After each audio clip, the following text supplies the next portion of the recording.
talking boxing, and we're into the final part of the final hour. President of Top Rank, Todd Deboef, has very kindly come from the airport where he landed a short time ago here in London from Denver, and has come straight to us here on the 17th floor of the News Building to talk boxing this lunchtime. Todd, we of course all know Bob Arum. He, of course, is a big part of Top Rank and what Top Rank has done. He's the chairman, you're the president. And then Bob was over here at the weekend to watch Jack Catterall avenge his 2022 defeat to Josh Taylor by outpointing Taylor in Leeds. Thereafter, there was something of a talking point when it came to the judging. All three judges ruled for Catterall, with the scorecards reading 117-111, 117-111 and 116-113. But Bob decided there and then, as Eddie Hearn was in mid-interview, to have an outburst of his own. What's important to you now? Hey, you want to give... Bob wants to speak. I saw the fight like everybody else. Those scorecards were a disgrace. Were an absolute disgrace. And I really feel sorry for Josh. I thought he won the fight, but those scorecards were ridiculous. And that's the lesson. I will never, ever allow an American fighter to come here with this British board scoring the fight. Those scores were ridiculous. So that was Bob. Now, no doubt you heard about this, Mr. Deboef. Do you think he's going to stick to what he said there? He's not going to allow an American fighter to come here and be judged by British judges? Well, he says a lot of things. And, you know, in the old days, you know, they used to call me like Harvey Keitel in Pulp Fiction. I used to come in and clean it up, right? But once he got to be like 85, it's like he gets a free pass. We don't clean it up anymore. It just goes on, right? There's nothing to clean up, right? Mr. Wolf. Hey, I come clean up. There's nothing to clean up. And, you know, we actually had a good conversation after he got back about this. And I think, you know, first of all, Bob's fighters always win in his head. Right. It does. We right. sit there. It doesn't matter. We're all our matchmakers, our staff, and right. we all have. We try to be as objective as possible. I've got you. Right. You guys don't know what you're talking about, right? Bob, your fighter get knocked out. No, we always did. You're right. But we kind of say this like humorously. But I think what he was saying was, which is right, a 9-3 scorecard, right, at 117 twice was not the scorecard, right? It was too far. And I think, you know, when you start talking about what did the scorecard look like, and if you say Josh loses 5 of the first 6, comes back and wins, you know 4 or something like that, it just didn't feel right? A 9-3 scorecard. Sure. The way it was, he started coming on in the back half. It was kind of like the Usyk fight in a way, right? Gave away the early ones and then came Bob at the end. You're not going to make a case for Josh having won that fight, though, are you? No. And I don't. And honestly, when I talk to Bob, I don't think his emotions, right? You know, his emotions. What was it, when you talked to him? His emotions in the ring where my guy wins, right? That's what he does, but right? Then later, did I really say that? You know, when he kind of says like, it could have gone either way. He kind of says, like he says to me, he's like, it could go either way. I get it, but that wide a margin on the scorecards was wrong. And truthfully, he's right, because we have a complete disconnect in scoring, right? And there's a disconnect between the judges and the commissioners that are sitting there. What were the bases that they were scoring? Right. The announcers calling the fight, right? The fans watching the fight. We don't have, like in football, you have the end zone. You get across the line, it's 6 points, you kick a field goal, it's 7. A 3-point line in basketball.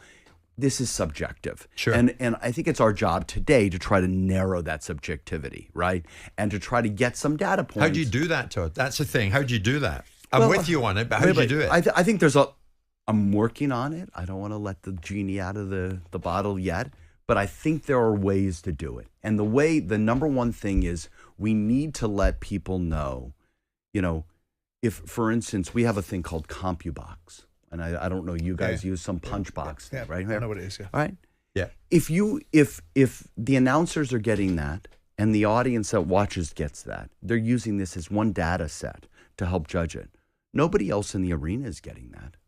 The judges aren't seeing what that supposed data set is. The viewers in the arena aren't seeing that. And we have to bring things together so that everybody is transparent and they're getting the same data so you can evaluate the same way, right? And I don't think, because it's always going to be subjective and your style may be, I like aggressive, I think his ring generalship was better, we got to start using technology to help create more narrowing the gap of complete subjectivity of what you like. That makes sense, does it not, Simon?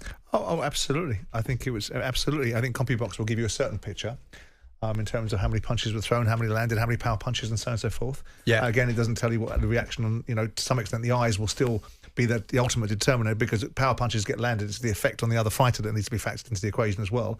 I mean, we could also. I thought it was unnecessary of Bob, because I think Jack Catterall has been through a situation where I know you guys don't think it, but most people in the world think that he won the first fight, and he lost the opportunity to be the undisputed, super lightweight champion of the world, which will not come around again. For him. Bob kind of robbed them and Bob of took the moment. that by that outburst. Yeah. It kind of, and I was in Madison Square Garden, so I do think it's a cheek to turn around and say that you won't come over here and bring American fighters over here because British scoring, because I was at the Evander Holyfield-Lennox Lewis fight, and that was probably one of the most outrageous decisions I've ever seen.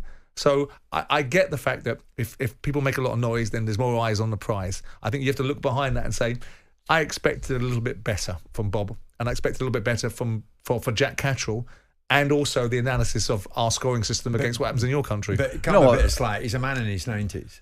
Well, I don't have to. He's a man of his own mind. What are you going to be like in your 90s? Well, if I'm as able to function and coherently as Bob, I'll be very happy. There you go. Right. But I don't think this is a geography thing, and I don't think this matters about where the judges are in the UK. It's an overall standard. We have a system that is archaic and flawed. All right, it's only putting subjectivity, and I don't know where you were taught or how you were taught to score a fight, or you, Simon. Indeed. Right, and you could ask me, we all have different ways of scoring fights. Sure. And judges get taught in different commissions and in different areas how to score fights. So I think if we just say, because the system is so fragile because of its subjectivity, we need to find a way to unify that and make it a better system. I've been there in the ring with Bradley and Pacquiao. That first fight, I was like, you got to be kidding me. I thought it just sucked all the air out of the room. How was that possible? How did Bradley win this fight? There was no possible way.